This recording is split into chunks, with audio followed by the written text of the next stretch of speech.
At brunch, with laughter echoing around the table, my own mother leaned back, smirked, and said words that sliced deeper than any knife. "You're lucky we even include you. Pity goes a long way." Everyone chuckled. Everyone except me. In that moment, something inside me shattered and hardened. I had spent my life trying to earn her love, her approval, even just a hint of respect. But that day, she made sure the world knew I was nothing but a charity case in her eyes.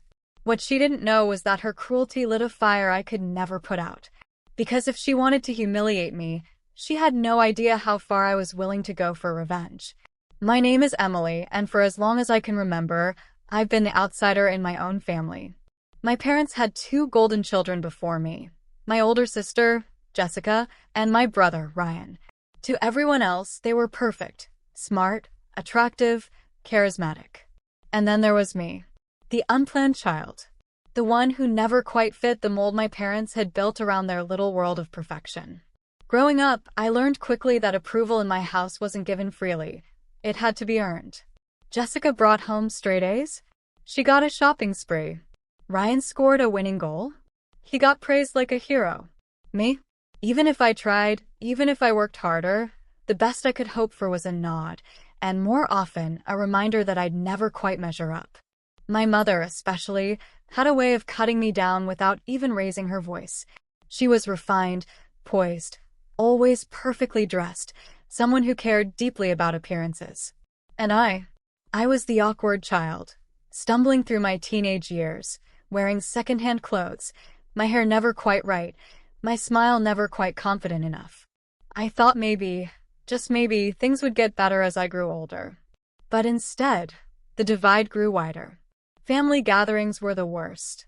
Holidays, birthdays, dinners, every event was another chance for my mom to highlight my failures, whether it was the college I went to not prestigious enough, the job I got not impressive enough, or even the way I carried myself. Her favorite phrase? "We include you out of pity." Always disguised as a joke, but always sharp enough to leave scars. Brunch that day was supposed to be different. Jessica had just gotten engaged, and the whole family was gathered at a fancy restaurant downtown to celebrate. Everyone was glowing, congratulating her, talking about the big wedding plans. I was genuinely happy for her, but I also felt that familiar pang of invisibility, sitting quietly at the end of the table, unnoticed. Then my mom's smirk came. That cruel little twist of her lips, her eyes sparkling with satisfaction as she delivered her line, "You're lucky we even include you. Pity goes a long way." The table erupted in chuckles. Even Jessica giggled, covering her mouth with her hand. Ryan rolled his eyes, but said nothing. My father? He just sipped his mimosa, as if the words had never been spoken. I sat there frozen, my fork halfway to my mouth, my chest tightening. I wanted to speak, to shout, to slam the table and demand why. But instead, I forced a laugh. A brittle, empty sound that fooled no one. Inside, though, something shifted. I had been humiliated before, countless times. But this moment was different. This wasn't just a jab. It was public execution. A declaration to everyone present that I was unwanted, unworthy, tolerated only as an act of charity. And as I sat there, staring at the half-eaten eggs on my plate, a thought whispered through me like a spark catching fire. If pity is all she thinks I deserve, then she'll soon learn the cost of cruelty. That was the day I started replaying my entire life in my head. Every little slight, every humiliation, every birthday where my presents were an afterthought compared to my siblings. Every school performance where my mom forgot to show up but made sure to attend Jessica's recitals and Ryan's games. Every dinner where my accomplishments were brushed aside with, "That's nice, dear," before the conversation shifted to someone more important. It wasn't just the brunch comment. It was years, decades, of being treated like the unwanted shadow in my own family. And here's the thing about shadows. They learn how to watch, how to wait. I realized, sitting at that table, that I had been waiting my whole life for this moment. The moment I finally stopped trying to earn their love and started planning how to make them regret underestimating me. I didn't storm out of the restaurant. I didn't cry or create a scene. No, I smiled politely, sipped my water, and let the laughter roll on as if I hadn't heard a thing. That was the first step in my revenge. Silence. Because silence is dangerous. Silence makes people think you've accepted your place. But silence also gives you time to plan. My mother had no idea that the daughter she dismissed as pitiful was quietly taking note of every weakness, every secret, every crack in the perfect facade she loved to display. And she had no idea how far I was willing to go to finally tip the balance. By the end of that brunch, my mind was already racing. Ideas flickered like lightning, ways to expose her lies, to dismantle the image she'd built, to turn her own words into chains around her neck. And the best part? She would never see it coming. Because sometimes, the sweetest revenge isn't loud. It's quiet, patient, methodical. But before I could strike, I had to build the pieces. And that meant rewinding, examining the life I'd lived under her shadow, and deciding which memories to weaponize. Every insult, every slight, every betrayal, it would all become ammunition. And that's where my story truly begins. From the outside, my family looked perfect. The kind of picture you'd see in glossy holiday cards. Everyone smiling, everyone dressed just right, everyone glowing with that polished warmth that only existed when cameras were pointed our way. But behind closed doors, perfection was a cage. And I was always the one shoved into its darkest corner. After that brunch, I couldn't unhear the laughter. My mother's smirk burned into my memory like a brand. I replayed it over and over, each time feeling the same cocktail of humiliation and rage. But instead of breaking me, it sharpened me. For the first time in my life, I stopped wondering why she hated me and started thinking about how I could make her pay for it. The weeks that followed became a test of patience. I still saw my family often, too often. Jessica's wedding was now the crown jewel of my mother's social calendar, and every gathering revolved around planning it. Venue tours, dress fittings, bridal showers. Each event was another chance for my mother to flaunt Jessica as the perfect daughter, while I played the invisible one. Invisible, except when it suited her. At one bridal shower, surrounded by Jessica's friends, my mother handed me a tray of champagne flutes. Not the caterer, not the event staff, me. "Oh, Emily," she said sweetly with that venom hiding just beneath her tone, "be a dear and help out. You're so good at being useful in the background." The room erupted in polite laughter. My face burned as I walked around, passing glasses like a servant in my own family.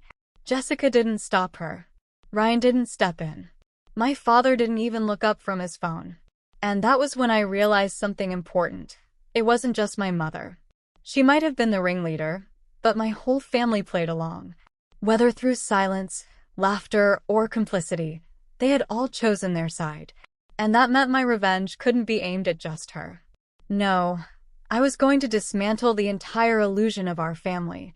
The first step was observation. I became quieter than ever, fading into the background not out of weakness, but out of strategy. People speak more freely when they think you're irrelevant. And my family? They never noticed the shadow at the edge of the room. That's how I learned about Jessica's secret. It started with hushed phone calls. Late nights at her apartment, pacing back and forth, whispering words sharp enough to cut through the walls. I pieced it together slowly. Her fiancé, the so-called perfect match my mother adored, wasn't the only man in her life. Jessica had been rekindling an old flame, someone my mother would never approve of. I watched her carefully. The way she silenced her phone when he texted. The way she slipped out of family dinners early with flimsy excuses. The way her smile grew softer, more genuine, when she thought no one was looking. My sister, the golden child, the perfect bride-to-be, was a liar. And suddenly I had leverage. Ryan, too, had cracks in his flawless image. To the outside world, he was the charming, successful son with a rising career. But his career wasn't rising. It was collapsing. I discovered that one night after he left his laptop open while stumbling drunk into bed at our parents' house. Emails, dozens of them, flagged in red. Overdue bills. Threatening notices from creditors. Even a message about possible termination. I scrolled through it all, my heart pounding, a strange thrill coursing through me. My brother, the family's pride, was drowning in debt. Another secret waiting to be exposed. And then there was my mother. For years, She held herself as the model of grace, president of her charity board, active in her church, always the first to criticize others for moral failings. But shadows have a way of clinging to people like her. And shadows were where I thrived. I started digging. Quietly, carefully. At first, just idle curiosity until I found something. Financial discrepancies. Donations missing. Expenses that didn't add up. The charity my mother chaired wasn't as squeaky clean as she made it appear. And she wasn't just involved, she was orchestrating it. Skimming money from the very organization she used to elevate her reputation. The discovery sent chills through me. For years, she had mocked me, belittled me, treated me like a parasite. Yet here she was, stealing under the guise of generosity. The hypocrisy was staggering. And suddenly, the balance of power began to shift. But I couldn't strike yet. Not without precision. Revenge, I realized, wasn't about explosions. It was about timing. About building pressure until the cracks split wide open on their own. So I smiled through gatherings, nodded through insults, and kept my silence well inside. My plan was forming. The wedding became my stage. My mother wanted it to be the crowning achievement of her life, the event that solidified her as the matriarch of a flawless family. Everyone who mattered in her social circle would be there. Politicians, business associates, friends from church, even the press. She wanted perfection. And I was going to give her the opposite. Piece by piece, I prepared. Screenshots of Jessica's texts, captured when her phone carelessly lit up beside me. Copies of Ryan's financial mess, saved discreetly from his computer. Records of my mother's charity work, carefully documented with every inconsistency highlighted. Each secret was a dagger. And I was collecting them all. But revenge doesn't just live in shadows. It feeds on pain. And the pain didn't stop. In the weeks leading up to the wedding, my mother doubled down on her cruelty. "Try not to embarrass yourself at the ceremony," she sneered one evening. "Maybe wear something simple, so people won't notice you." She laughed, sipping her wine, while my father chuckled beside her. Jessica smirked, and Ryan rolled his eyes. To them, it was just another casual jab, another way to remind me of my place. But inside, I wasn't shrinking anymore. I was cataloging, adding another reason, another ember to the fire already raging inside me. They thought I was invisible. But soon, invisibility would become my greatest weapon. The night before the wedding, I lay awake in my small apartment, the documents spread across my bed like an arsenal. My phone buzzed with Jessica's late-night texts to her secret lover. Ryan's overdue notices blinked at me from my laptop screen. And my mother's fraudulent transactions sat neatly in a folder, ready to be exposed. I stared at them all, my heart pounding, my breath shallow. This was it. Years of humiliation, of being silenced, of being told I was nothing. All of it had led here. Tomorrow, I would step into the spotlight not as the pitiful daughter, but as the executioner of their carefully constructed lies. The wedding would not be the day my mother proved her family was perfect. It would be the day I proved it was rotten. And she would choke on that smirk once and for all. The stage is set. The wedding day dawns. The guests arrive. The family beams. My mother glows with pride. And I, silent in the corner, hold the power to burn it all down. But the question remains, would I pull the trigger in one swift strike, or watch them unravel piece by piece, while everyone they cared about watched? The morning of the wedding arrived draped in gold sunlight, but for me, it might as well have been blood red. I woke before dawn, my heart pounding so violently it rattled my ribs. On my bed lay the arsenal I'd prepared, Jessica's secret texts, Ryan's financial ruin, and my mother's fraudulent charity records. Every file, every screenshot, every damning piece of evidence was neatly organized, waiting for its moment. This wasn't just a wedding anymore. It was a stage. And I had been cast at last, in the role of executioner. The venue was extravagant. Crystal chandeliers, ivory roses, tables draped in silk. Guests in glittering gowns and sharp tuxedos drifted through the space like it was a royal ball. My mother flitted from group to group, glowing with pride, her pearls gleaming, her voice warm with carefully rehearsed charm. She was in her element, basking in admiration, soaking in the whispers of envy that followed her. And all I could think was, she has no idea what's coming. I took my place quietly at the back as always. My dress was simple, understated, nothing that would draw attention. That was the beauty of invisibility. It let you move in silence, like a shadow. The ceremony began. Jessica floated down the aisle, radiant in white lace, her fiancé waiting with practiced devotion in his eyes. My mother dabbed tears dramatically, ensuring the cameras caught every delicate gesture. Ryan stood proudly as groomsman, his smile hiding the storm beneath his life. My father, well, he played the dutiful husband, clapping Jessica's hand with a stiff smile. To anyone watching, it was perfect. To me, it was brittle glass. And I was holding the hammer. The reception was where I'd chosen to strike. Dinner had been served, champagne poured, the speeches lined up. Guests leaned back in their chairs, laughter bubbling around the room, the scent of roses and roasted lamb heavy in the air. My mother stood near the head table, basking as Jessica's new in-laws showered her with compliments. The microphone passed from hand to hand. Best man. Maid of honor. Then, almost as if the universe itself was on my side, the MC's cheerful voice rang out. And now, a few words from the bride's sister, Emily. Heads turned. For a heartbeat, silence hung in the air.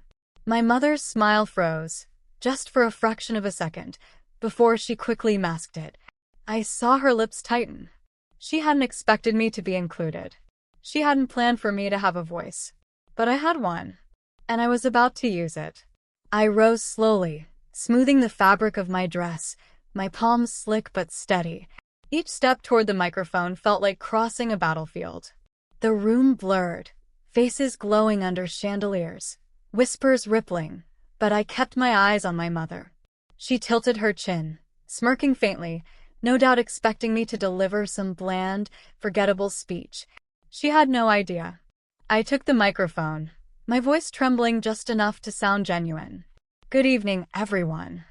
I'm Emily, Jessica's younger sister. Most of you probably don't know me very well. And that's not surprising. A ripple of polite laughter moved through the crowd. My mother's smile flickered, warning me with her eyes. I ignored it. I've always been the background one in this family. The quiet one. The one who gets included out of pity. Gasps. Awkward chuckles. My mother's hand twitched, her pearls catching the light. But tonight, I don't want to talk about me, I continued, steadying my breath. I want to talk about my family. Because when you look at us from the outside, we seem perfect, don't we? But perfection is a mask. And sometimes, masks need to be removed. The room shifted, unease settling like fog. My mother's smile hardened, her knuckles white on her champagne glass. Jessica's head tilted, confusion sparking in her eyes. Ryan frowned, his jaw tightening. And then I dropped the first dagger. My beautiful sister Jessica, I said, turning to her with a smile that wasn't a smile. Everyone here admires her fairy tale romance. But what they don't know is that her fairy tale has two princes. A stunned murmur rippled through the crowd. Jessica's face drained of color. I pulled my phone from my clutch, holding it up. Screenshots glowed on the screen. Messages, late-night rendezvous, words of love sent to someone who wasn't her husband. Gasps echoed, chairs scraped. The groom's face twisted as he snatched the phone from me, scrolling, his expression collapsing into fury. Jessica reached for him, stammering, "It's not what it looks like." But the damage was done. I turned next to Ryan. His eyes were already wide, pleading silently. "And my brother Ryan," I said, my tone sharp now. "Our family's shining success.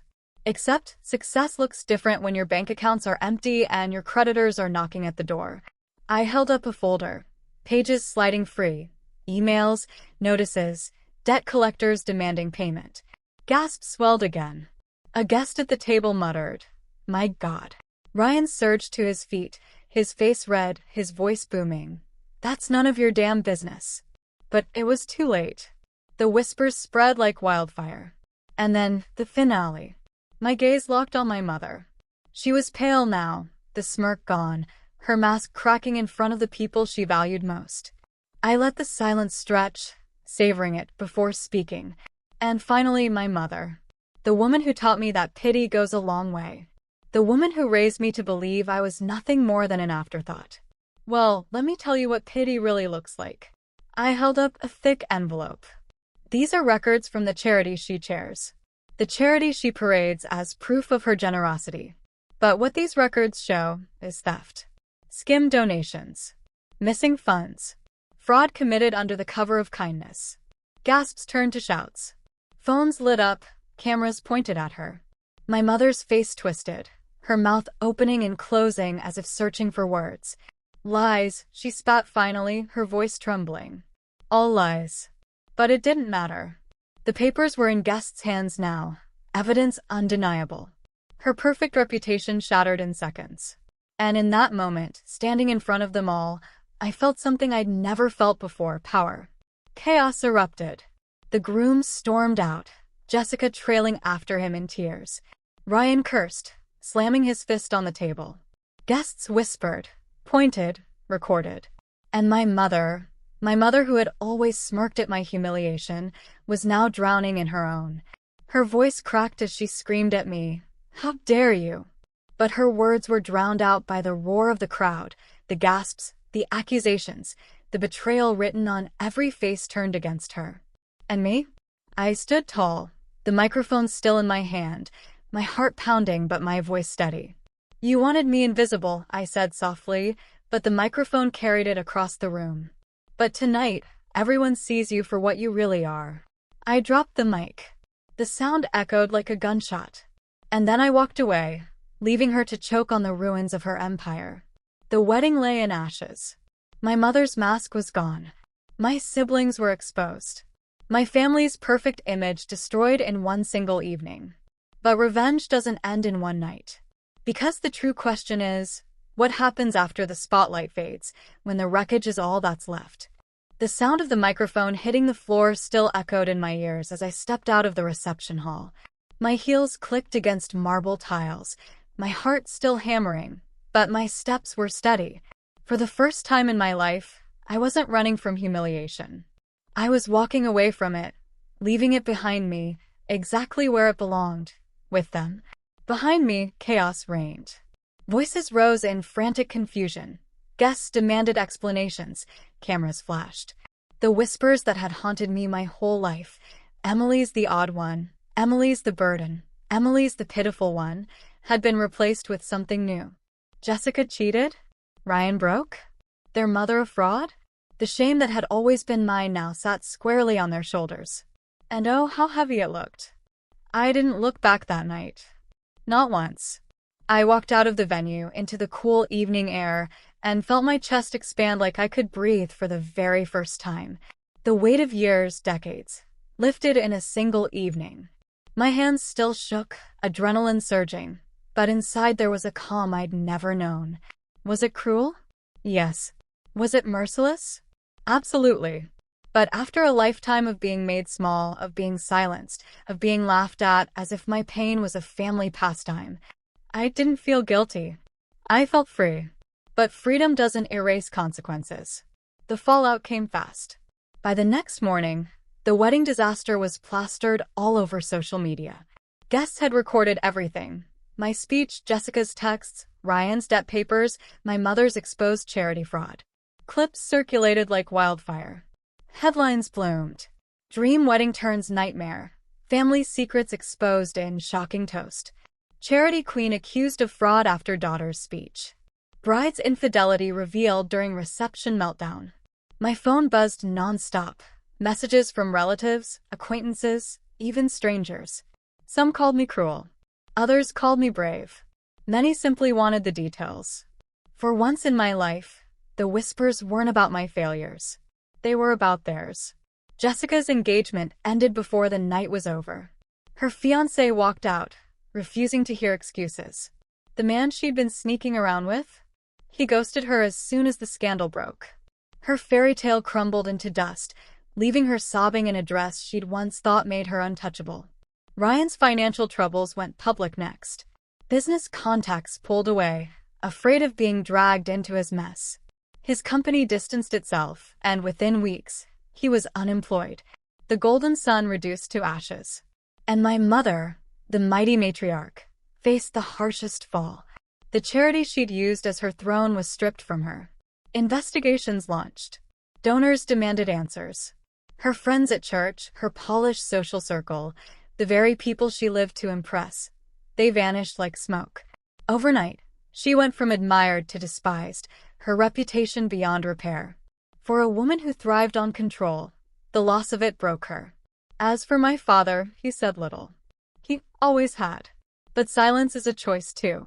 His decades of complicity, his chuckles at her cruelty, his refusal to intervene, they made him just as guilty. He watched as the empire he had allowed her to build crumbled. And he did nothing to stop it. I didn't reach out to him. I didn't reach out to any of them. For once, I didn't have to chase their approval. The weeks turned into months. Slowly, the frenzy faded. Scandals are fleeting. The world moves on. But for my family, the consequences lingered. Jessica retreated from public life, a ghost of the sister who once glowed. Ryan disappeared into obscurity, weighed down by debt and shame. My mother rarely left the house, her name forever tainted, her pride ground into dust. And me? I built something new. With the weight of their scorn gone, I finally had room to breathe. I poured my energy into my own life, my work, my friendships, myself. No longer the family's scapegoat, I became my own person. People began to see me not as the forgotten daughter, but as someone strong, resilient. Someone who had dared to stand up when silence was the easier choice. For the first time in my life, I wasn't surviving them. I was living without them. Yet late at night, sometimes I thought about the look on my mother's face, that exact moment when the mask cracked and the smirk vanished. I thought about Jessica's tears, Ryan's fury, my father's hollow silence. Did I destroy them? Yes. Did they deserve it? I believe so. Did it heal me completely? Not entirely. Because revenge is a strange kind of freedom. It frees you from their power, but it doesn't erase the scars they left behind. I will always carry those scars. But now, they are not marks of shame. They are proof that I endured, and that I fought back. One evening, months later, I passed the restaurant where that infamous brunch had taken place. The memory washed over me. My mother's smirk, her words dripping poison. You're lucky we even include you. Pity goes a long way. I smiled, not bitterly, but with a quiet strength. Because in the end, she was right. Pity does go a long way. Her pity pushed me down my whole life. But it also pushed me to rise, to fight, to show the world who she truly was. And now, when I think of Pity, I don't see myself anymore. I see her. So I ask you this. When the people who are supposed to love you most betray you again and again, when they strip you down until you're nothing but a shadow, do you forgive them? Or do you let the shadow rise and become the storm that finally swallows them whole?